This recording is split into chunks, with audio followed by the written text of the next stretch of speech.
인생 후반전, 당신은 친구가 많은 것이 좋다고 생각하시나요? 이제 나는 혼자 있는 게 좋다오. 젊을 때는 주변에 친구들이 많으면 좋은 줄 알았지만 나이가 들어가니 인간관계 갈등의 대부분이 가까운 사람에게서 비롯된다는 걸 알게 되었어.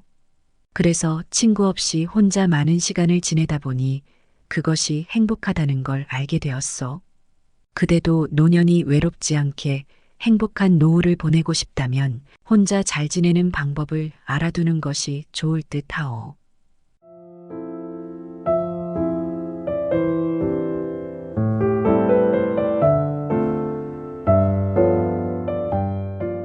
안녕하세요. 인생을 혼자 살아가다 보면 외로움과 불안함이 찾아오기 마련입니다. 특히 중년이 되면서 각자의 길을 걸어가다 보니 친구들도 점점 줄어들게 되죠. 그러니 노년이 되면 그 외로움은 더욱 깊어질 수밖에 없습니다. 그래서 나이가 들수록 자식과 함께하고 싶은 마음이 커지는 것은 자연스러운 일입니다. 자녀와의 유대감이 외로움을 덜어주고 마음의 안식을 찾게 해주기 때문이죠. 하지만 자식과 함께 산다고 해서 외로움이 사라지는 것은 아닙니다. 여러분은 가족이 모두 모이는 시간이 얼마나 자주 있었나요? 같은 집에서 생활하더라도 함께하는 시간은 점점 줄어들고 있는 것 같습니다. 요즘에는 혼자 사는 것이 오히려 더 편하다고 느끼는 분들도 많습니다. 예를 들어 올해 다시 고향으로 돌아와 홀로 새로운 삶을 시작한 75세 김순자 할머니도 그런 경우입니다. 할머니는 남편과의 사이에 아들 하나를 두고 있었습니다. 코로나가 한창 유행이던 2년 전 지병을 앓던 남편은 그만 세상을 떠나고 말았습니다.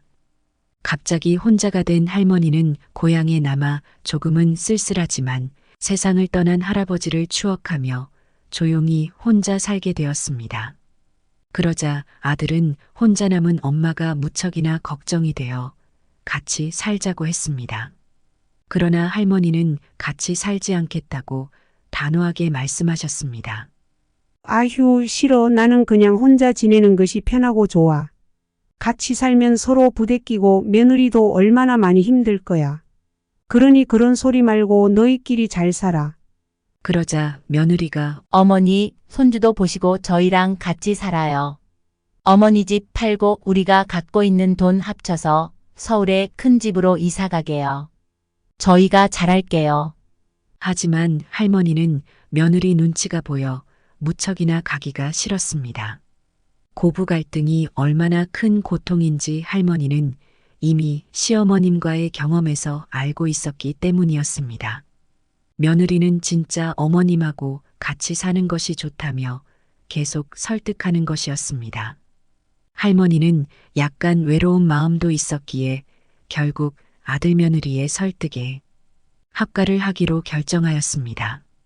할머니는 지방에 있는 집이며 땅을 다 팔았습니다.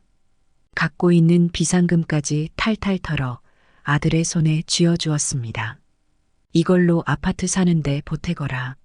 아들 며느리는 매우 흡족한 표정을 지었습니다. 아들 며느리는 서울의 위치 좋은 곳에 좀 더 넓은 아파트를 아들 명의로 장만하였습니다. 할머니의 서울살이는 그렇게 시작되었습니다. 어머니, 이 방 쓰시면 돼요. 며느리는 부엌 옆 작은 방을 가리키며 말했습니다. 그리고 그 다음 날부터 태어난 지 얼마 안 된 손주 녀석을 돌보며 집안 허드렛 일을 도맡아 하게 되었습니다. 할머니의 현실은 모든 것이 생각과는 달랐습니다. 아기 귀저귀 갈고 분유 타서 먹이고 아이 짜는 시간에 빨래하고 청소하고 설거지까지 남편이 떠난 빈자리에 미처 슬퍼할 겨를도 없이 시간이 지나고 있었습니다. 마치 이 집에 애 봐주고 식모살이하러 온 것만 같았습니다. 처음 한두 달은 며느리도 퇴근 후에 집안일을 좀 도와주었는데 점점 집안일에 손을 떼기 시작했습니다. 아휴 어머니, 이 옷을 이렇게 빨면 어떻게 해요? 이건 손빨래 해야 하는 건데. 그리고 화장실 청소는 언제 하신 거예요? 냄새가 너무 나는데. 할머니는 70이 넘은 나이라 사실 혼자 몸도 지탱하기 버거웠습니다. 하지만 직장 다니는 아들 며느리에게 도움을 주어야겠다고 생각해서 꾹 참았습니다. 눈에 넣어도 안 아픈 손자를 돌봐주고 있는데 이 정도는 참아야지. 그렇다고 아들에게 이런 하소연을 할 수도 없었는데 자기가 말을 잘못하면 아들 며느리 사이가 깨질 수가 있어 조심스러웠습니다. 그러던 어느 날 할머니는 심한 복통에 시달렸습니다. 급하게 병원을 다녀와야 했는데 아들 며느리 둘 다 바빠서 시간을 낼 수 없다는 것입니다. 할머니는 서울 사는 시누이 생각이 나서 전화를 걸었습니다. 고모 나 좀 도와줘요. 내가 병원을 다녀와야 하는데 아기 봐줄 사람이 없어요. 그러니 우리 집에 와서 몇 시간만 아기 좀 봐줘요. 그렇게 할머니는 몇 시간 시누에게 아기를 맡기고 병원을 다녀왔습니다. 그런데 문제는 다른 곳에 있었습니다. 저녁에 퇴근한 며느리는 주인 없는 집에 시누이가 와 있었다는 것에 매우 불쾌해하며 다음부터는 다른 사람들을 집에 들이지 말아달라고 하는 것이었습니다. 가족 아닌 사람이 집에 드나드는 것이 매우 싫다는 것이었습니다. 시애미가 아파서 병원을 다녀왔는데 괜찮으냐 물어보기는커녕 시누이가 집에 다녀간 것 때문에 무척 심기가 불편한 것이었습니다.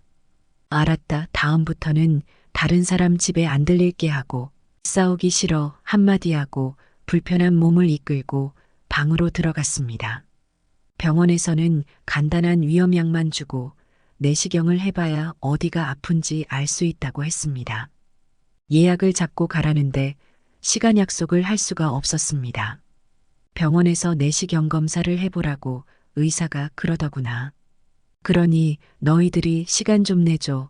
아기를 봐줘야 할 것 같아. 몇 시간이면 될 테니까 말이야. 알았지? 그러나 아들 며느리 둘 다 당분간은 바빠서 시간 내기가 어렵다는 것이었습니다.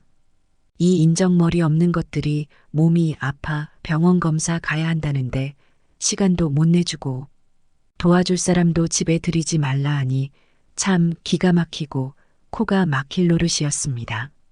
그렇게 며칠이 지났습니다. 할머니 혼자 아이를 돌보고 있는데 또다시 심한 복통이 찾아왔습니다. 할머니는 고통으로 온몸에 땀범벅이 되었습니다. 애비야, 애비야. 할머니는 급하게 아들에게 전화를 걸었지만 아들은 전화를 받지 않았습니다. 할머니는 119의 도움으로 급하게 응급실에 실려갔습니다. 다행히 할머니는 큰 병은 아니었지만 그동안 과로하여 몸에 무리가 간 상태였습니다. 할머니는 안정과 휴식이 절대 필요했습니다. 아들 며느리도 어쩔 수 없었겠지만 그런 할머니께 아기를 맡겨놓고 각자 일하기 바빴습니다. 할머니는 어느 날 아들 며느리를 불러 모았습니다. 애들아, 내가 할 말이 있다. 너희들은 어떻게 생각할지 모르겠지만 나는 그만 시골로 내려갈란다. 내가 몸도 마음도 힘이 들어 아기를 볼보는 것도 안 되겠고 나는 도저히 여기서 살 수가 없다. 더 이상은 너희 집 식모 노릇은 못하겠으니 너의 아기 너희들이 알아서 키우도록 해라. 아휴 어머님 봐주신 김에 조금만 더 봐주셔요. 내년까지만 봐주시면 그때는 어린이집에 보낼게요. 지금은 너무 어려서 걱정이 돼서 그래요. 아니다. 너희 사정은 딱하지만 내 사정도 받아오. 나는 너무 몸이 안 좋아 힘들구나. 내 몸 하나 건사하는 것도 힘에 부쳐. 그러니 내가 너희의 짐이 안 되고 그나마 혼자 거동하며 생활할 수 있는 것에 감사하도록 해. 나는 3일 뒤에 시골로 내려갈 테니 아기 맡길고 날아보고 그리고 내가 준 돈 돌려줬으면 좋겠다.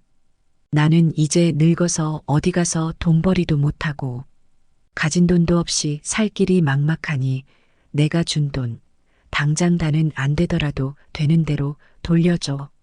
그렇게 할머니는 시골로 내려가셨습니다.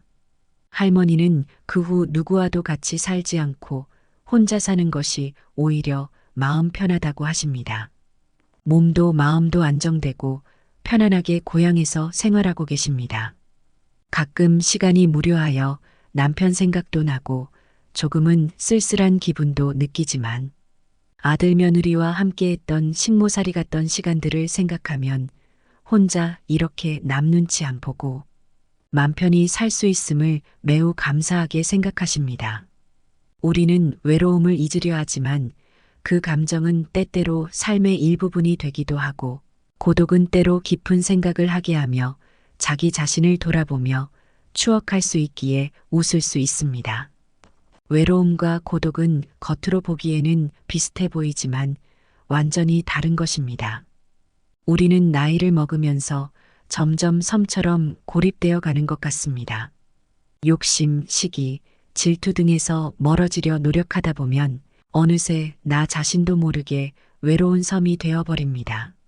수많은 사람들이 모여 살아도 고독이 느껴지면 1000만 개의 섬이 존재하는 것과 같습니다. 혹시 여러분도 어느 날 갑자기 이런 생각이 들었던 적이 있나요? 삶이 허무하게 느껴지고 마음이 답답해지면서 아무 말도 할 수 없을 것 같은 기분이 드는 순간이요. 이유 없이 눈물이 흐를 것만 같고 누군가와 만나고 싶지만 실제로 만날 사람이 없을 때가 많습니다. 수첩이나 핸드폰의 연락처를 살펴보아도 만날 사람을 찾기 힘든 세상입니다. 한때는 우정이나 사랑의 의미를 크게 부여하며 살았지만 사실 우리는 서로의 필요에 의해 만나고 헤어지곤 했습니다. 그러다 보니 텅 빈 가슴에 서로가 남긴 상처가 아프게 느껴집니다. 이 세상에 욕심 없이 나와 함께 웃고 울어줄 사람은 어디에 있을까요? 결국 우리는 살면서 외로움과 마주하게 됩니다. 나 자신을 직면하게 되는 것이죠. 그러나 외로움은 마치 가을의 낙엽처럼 쓸쓸히 사라지는 것이라 나누어 가질 수 없고 그로 인해 슬픔이 더해집니다.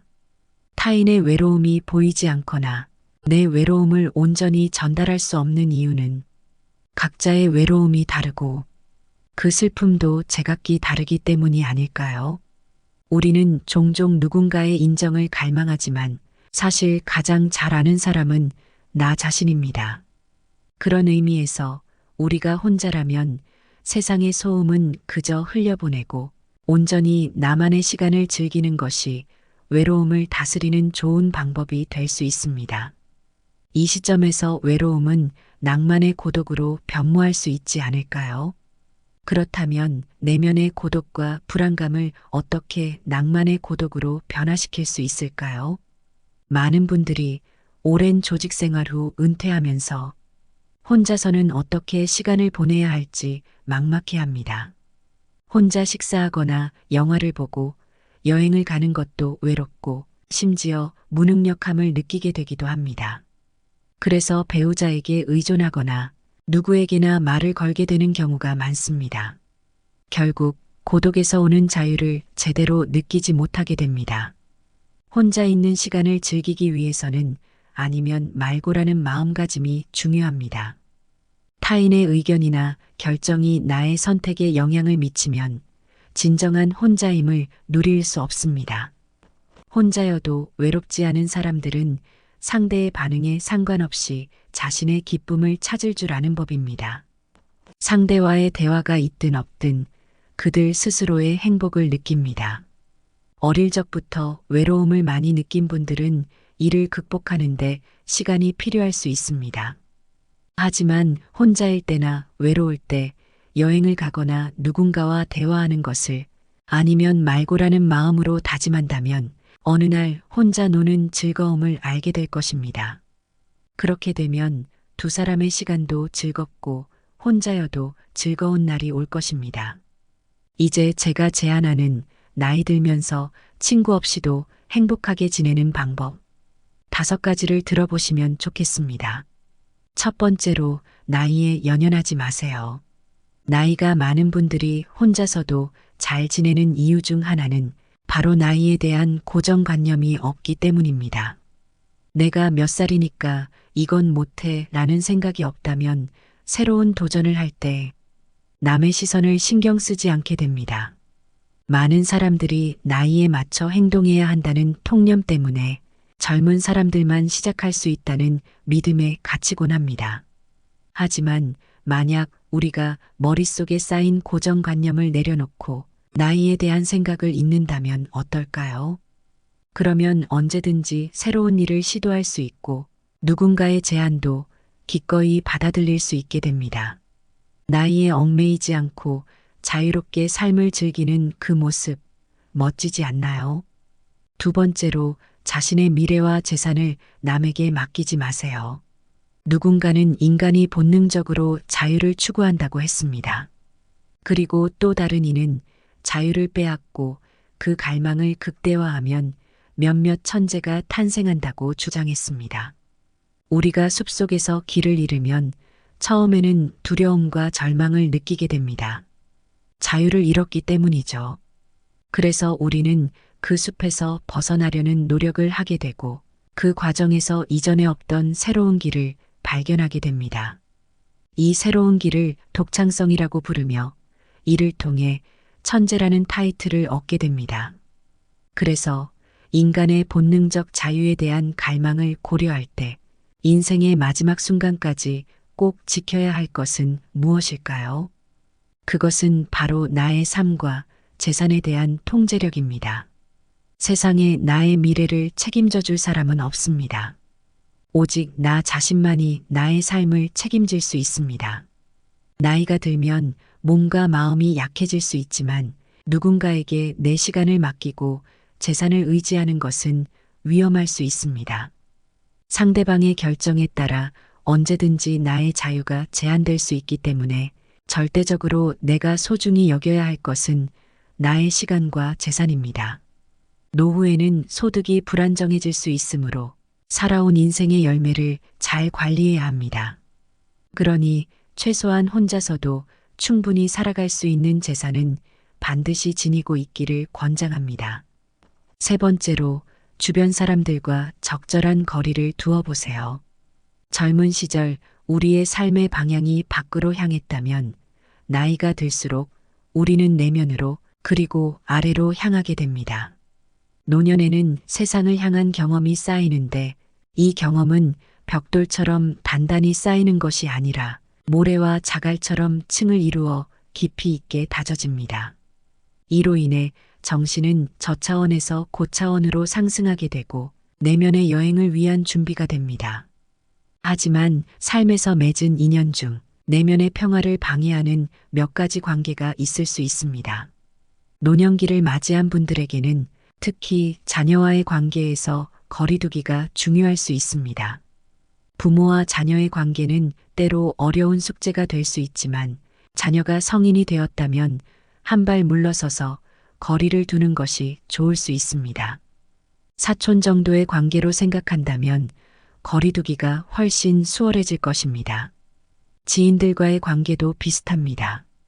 너무 가까이 지내면 서로의 가시에 찔릴 수 있지만 반대로 거리가 너무 멀면 외로움을 느낄 수 있습니다. 그러므로 너무 멀지도 너무 가깝지도 않은 적절한 거리를 유지하는 것이 중요합니다. 여러분의 인생이 불편하지 않도록 자신만의 기준을 세우는 것이 좋습니다. 가까운 관계라 해도 너무 허물없이 지내지 말고 나에게 해가 되지 않는 사람과는 너무 매정하게 관계를 끊어내지 않는 것이 인생의 지혜가 아닐까요?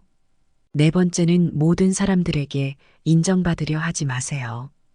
외로움은 혼자 있는 것이 아니라 상대방이 나를 이해하지 못할 때 느끼는 감정입니다. 혼자 잘 지내는 사람들은 모든 사람과 잘 지내려 하지 않고 서로의 다름을 인정합니다. 나와 맞지 않는 사람을 만나면 그 관계를 억지로 발전시키려 하지 말고 조용히 흘려보내는 것이 좋습니다. 처음에는 그 침묵이 불편할 수 있지만 부정적인 감정을 상대에게 표출하기보다는 긍정적인 생각이나 기분 전환을 시도해 보세요. 우리의 감정은 자동차 운전처럼 익숙해지면 자연스러워집니다. 부정적인 감정에서 벗어나는 연습을 계속하다 보면 긍정적인 감정을 더 느끼게 될 것입니다. 누구에게나 인정받고 이해받고 싶지 않다면 타인의 기대에 덜 신경 쓸 수 있습니다. 그러면 나 자신에게 집중할 수 있는 기회가 생깁니다. 내가 무엇을 좋아하고 싫어하는지에 대해 생각해보고 기분이 좋지 않을 때는 그 이유를 찾아보세요. 그리고 나에게 맞는 행복한 일을 찾아보세요.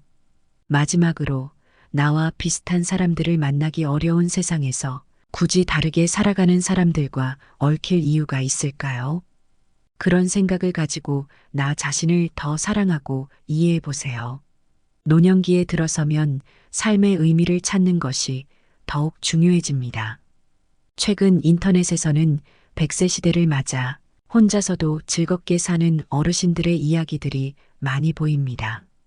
예를 들어 60세가 넘어서 피아노를 배우기 시작한 할머니나 그림 배우기를 새로 시작한 분들의 이야기도 자주 접하게 됩니다. 나이가 들면서 친구들은 줄어들고 몸은 노화로 인해 여러 가지 불편함이 생기기 마련입니다. 그렇지만 이럴 때일수록 취미를 갖는 것이 매우 중요합니다. 누군가와 함께하는 취미는 자연스러운 소통의 통로가 될 수 있을 테니까요. 만약 특별한 취미가 없으시다면 오늘부터 내가 무엇을 할 때 행복한지를 고민해 보는 것도 좋습니다.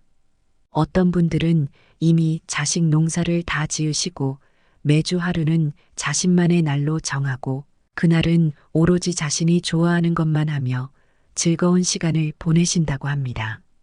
이렇게 일주일에 한 번이라도 나만의 시간을 갖는 것은 어떨까요?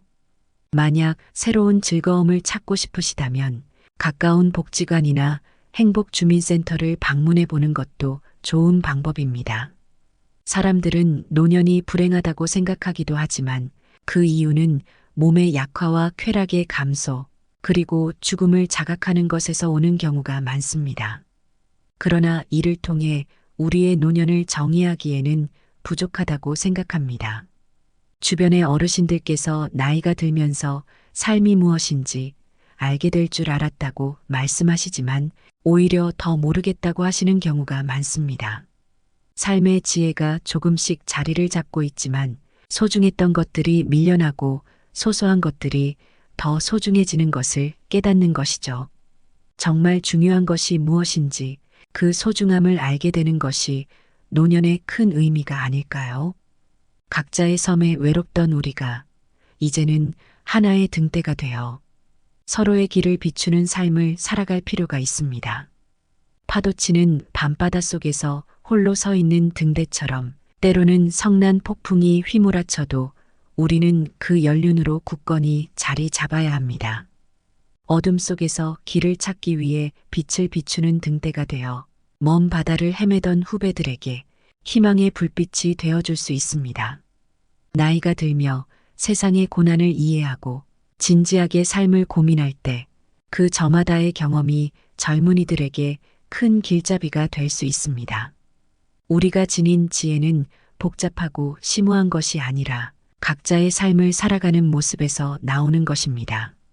그러므로 여러분이 그 등대가 되어 후배들에게 밝은 길을 안내해 주셨으면 좋겠습니다. 여러분의 빛이 어두운 바다를 환하게 비추고 그로 인해 많은 이들이 희망을 찾을 수 있기를 바랍니다. 시청해 주셔서 감사합니다. 함께 해주신 여러분께 진심으로 감사드립니다. 구독과 좋아요, 알림 설정은 저에게 큰 힘이 됩니다.